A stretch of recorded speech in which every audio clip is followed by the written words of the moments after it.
Hello everyone. Welcome to the series of Orchestrator API using Orchestrator HTTP request activity.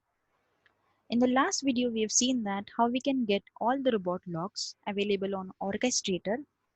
Also, we have seen that how we can get all the logs for a specific robot. You might aware that we can run the job directly from Orchestrator. Also, we can run the job by invoking Orchestrator API through Postman or any other application. But if I can tell you the one more way to run the job from Studio, well, on this point, you will ask me how. We can run the workflow from Studio, right? We can run the job from Orchestrator. How can we run the publish process of Orchestrator from Studio? And the answer is with the help of Orchestrator HTTP request activity. So in this video, we're going to see how we can run the job from UiPath Studio with the help of Orchestrator HTTP request activity. Will be accessing the Orchestrator API with the help of this activity from the studio, which will provide us the access of a job available on our orchestrator. So to access the Orchestrator API, we need some endpoint to call an API, right? So we'll see how we can get the endpoint shortly. But before that, we need to make sure that we have done all the configuration settings that I've shown you in my previous video, which is a part 2 of this series. In that video, I have shown you how we can assign the role to user to access the orchestrator component, as we need to provide some additional permissions to access the orchestrator component if we are using orchestrator HTTP request activity. So now we'll go ahead and see what endpoint we'll be needing to call the API which will start our job. So I'm referring this document to get the endpoint to start the job. So this will be our endpoint. It takes a HTTP method as a post, and this we need to provide as a relative endpoint.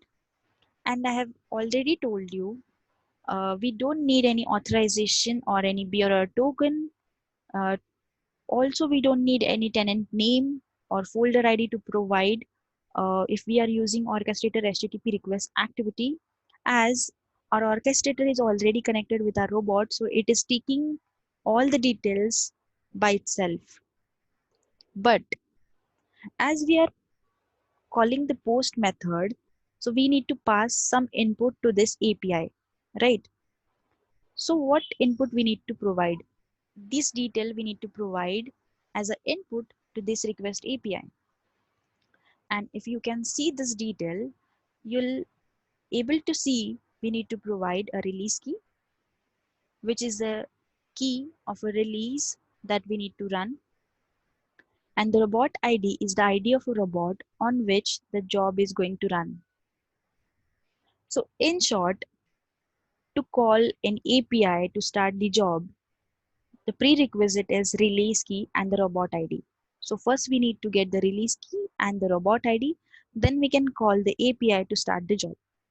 Before moving ahead and getting the release key and a robot ID, I'll tell you what we are going to implement in this video. So there will be a multiple processes published on Orchestrator. So we have a multiple release key for that, right? So what we are going to do, first of all, we'll get all the releases from Orchestrator, and we are going to save these releases in a CSV file.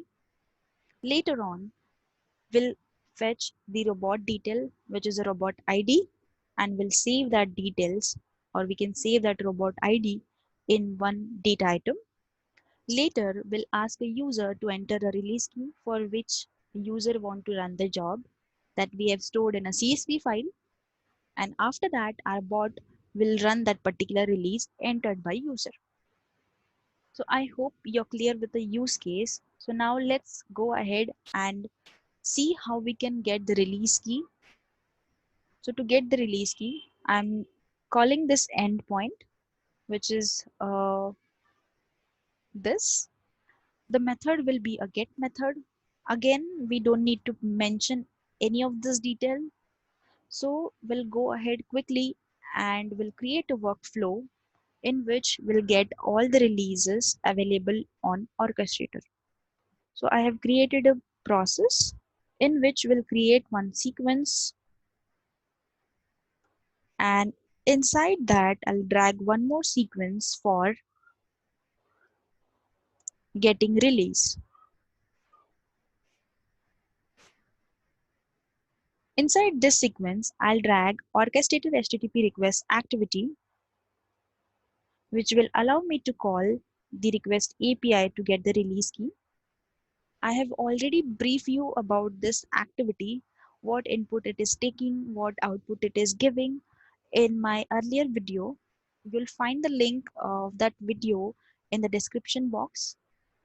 So to get the release, method will be get, and inside a relative endpoint, we need to provide this inside a double quote, click OK, and we'll be creating a variable for this JSON response. So simply create a variable called response, enter. Now to parse this JSON, we'll be needing a deserialized JSON activity. Let's drag it. Input for this activity will be the output of this orchestrator HTTP request activity, which is a response. Then we need to create a JSON object. Let's say release data. Okay. So simply we'll print what we are getting, and let's see what we are getting in this release data. Okay. Dot to string. So we'll run till here and see.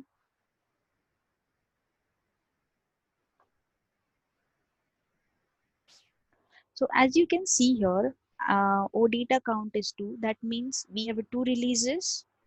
And if you see the data key, which is a release key, process key, which is a process name, its version, then we have a ID. There are a lot many details about the release. So we'll be needing only a process key, which is a process name, and this key, which is a release key. Okay.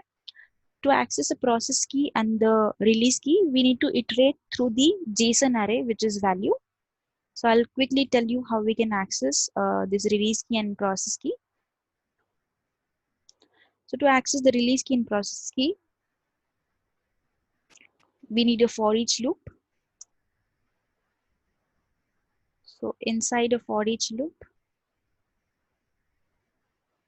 we'll be accessing a release data of value. So this will provide me the access of a value JSON array. And inside this, I'll quickly drag the assign activity, which allow me to store the release key and the process name. So let's create a variable release key. So to access a release key, I need to access by using this name, which is key. Okay. But before accessing the key, first we need to change the type argument of this for each activity from object to JToken. Okay. Then later on, I can access item of key dot toString. So this is how I can store the release key inside the data item called release key. And I'll drag one more assign activity to store the process name, and I can access the process name using item of process key dot toString. Okay, so process key. This is how I access process key and key. So now we have a release key and the process name inside this data item. But while iterating through the loop, it will override the previous value. So before overriding it, we need to store this value somewhere, right? So to store this value, I'll be needing a data table. So I'll quickly build the data table and store this value inside the data table. So to build the data table, I need build data table activity. So I'll drag outside for each loop. I'll quickly build the data table, column name called release key, and type is string. And inside the column 2, I'll be needing a process name, and the data type is string. Okay. So let me create an output variable called release dt. Now I have to add this details to the data table called release dt. To add the value, so I need add data row activity. Okay. So in this add data row, I'll be adding this release key and the process name to the release dt. Okay. I can add it by providing release key, comma, process name. I need to remove this dot and click OK. I need to provide the data table name here, which is release dt in our case, and we are done. So now I have all the release key and the process name, which is available on my orchestrator inside this data table called release dt. So what I'll do, I'll simply write that data table into a CSV file. So to do that, I'll drag the activity which is write CSV outside for each loop. So I'll quickly select the file name. I'll store on a desktop. I'll save as release.csv. Okay. And I'll provide my data table, which is release dt. So let's go ahead and run till here. And let's say how we can get the data inside a CSV file. So our workflow has been executed successfully. This is the release file. So as you can see here, I have two processes, and this is the release key and this is the process name. So till here, we got the release key for each of the process that available on my orchestrator. So now we'll go ahead and try to fetch the robot ID. With this API call, get robot get all, I'll be getting all the robots available on my orchestrator. So HTTP method is get, and this will be our endpoint. Again, we don't need to mention anything if we are using orchestrator HTTP request activity. So we'll simply go ahead and see how we can get all the robots available on orchestrator. I'll quickly collapse this sequence. I'll drag another sequence for get robot ID. Inside the sequence, I'll call orchestrator HTTP request activity. Method is get. Then this is the relative endpoint. We need to pass here inside double quotes. Click OK. Simply create a variable for JSON response. Say response. Okay. So to parse JSON, we need to drag deserialize JSON activity, and input for this activity is response, which is the output of orchestrator HTTP request. And we need to create a JSON object. Let's say robot data. Okay. So let's say drag write line activity to print the robot data to string. So we'll quickly run this workflow and we'll see what we are getting this robot data.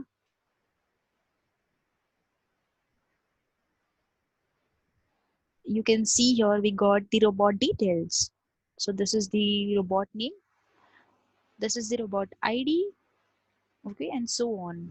So I just need to fetch this robot ID, and the same it is enclosed within the value array, JSON array. I'll tell you how we can fetch this ID out of this detail. Let's go ahead and fetch this ID and store it in one of the data item. So to fetch the robot ID, We'll drag for each loop. Okay. Inside for each loop, I'll be accessing a value JSON array by robot data of value. Then inside this, I need to assign the robot ID. Okay.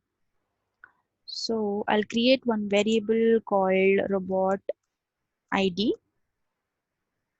and can access this robot ID by using item of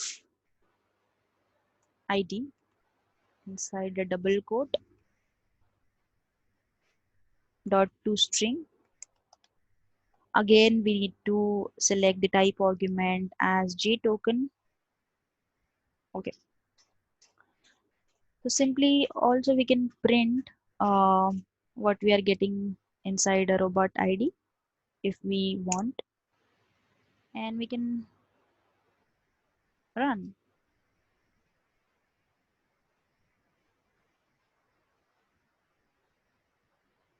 Yeah. So as you can see here, we got the robot ID. So till now we got release key, we got robot ID. Now we will prompt a user to enter a release key. So to do that, we'll simply drag input dialog box here that will ask user to enter release key. Okay, and it will store whatever the user is entering inside, let's say release underscore key variable. So till here, we got release key. Okay, we got robot ID, and we are good to go to call our API to run the job.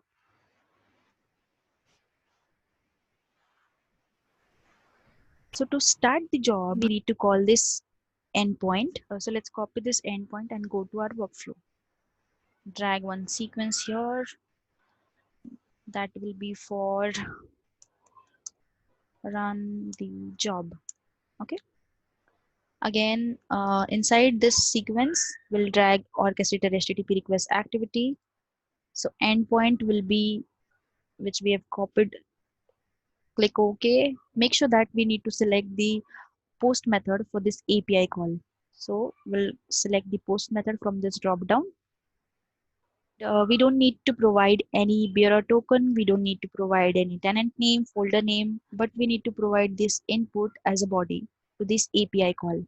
And we need to provide this inside a JSON payload. Okay, so JSON payload is basically, it's additional information that we'll be providing to our API call. Make a note here, inside a JSON payload, we can't provide this data as it is, because we need to provide the JSON payload in a string format, and this format is a JSON format. So we need to convert this JSON format into a string. How we can do that, I'll tell you. So let me copy this uh, data into a notepad. To convert this data, first of all, we need to remove all the double quotes of this key. So we'll simply remove double quotes.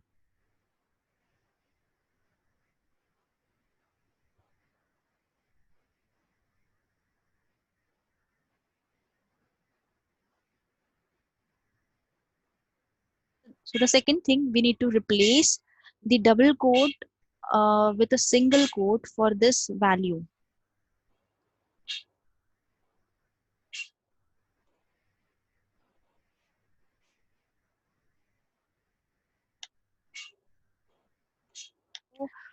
We need to pass this data as a string. So this data will be in a single line. So no any line breakage will be there. So we need to just remove the line.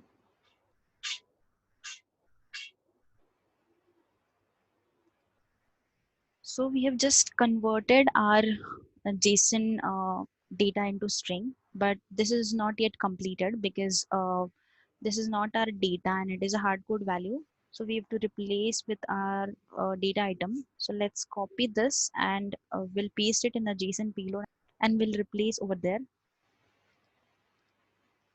We need to paste the data inside double quote. And now we have to replace this release key with our own variable. So double quote, then plus plus and release key. Okay. And to replace this robot ID, again double quote, inside double quote, robot ID. This is it. Let's click OK. Now we can create a response. Or, yeah. So we'll quickly go ahead and run this workflow. Now it is prompting me to enter a release key. So I'll quickly go and open a CSV file. And inside this, I'll be providing this release key, which is a hello process. It is simply a process that will prompt a message box with a hello message. And I'll give this release key here. Now it will run that job. Okay, and it will prompt a hello message. So as you can see here, we have triggered the job of orchestrator from the studio itself. And now it is showing me the, you know, output of the job which we have triggered. So in this video, we have seen how we can run the job of orchestrator from the studio with the help of orchestrator HTTP request activity. Whatever I have shown you, we can also make it dynamic by providing a drop down for the user to select the process, or we can say that release, and accordingly it will take a release key of that process and it will run that particular job. By involving a UiPath form, you can make it a more interactive and more user friendly. So try it out and let me know your comment in the comment section. So that's all for today. So in the next video, we're going to see how we can get all the asset available on our orchestrator and how we can create an asset from studio with the help of orchestrator HTTP request activity. So till then, stay tuned with me. Happy learning. Thank you.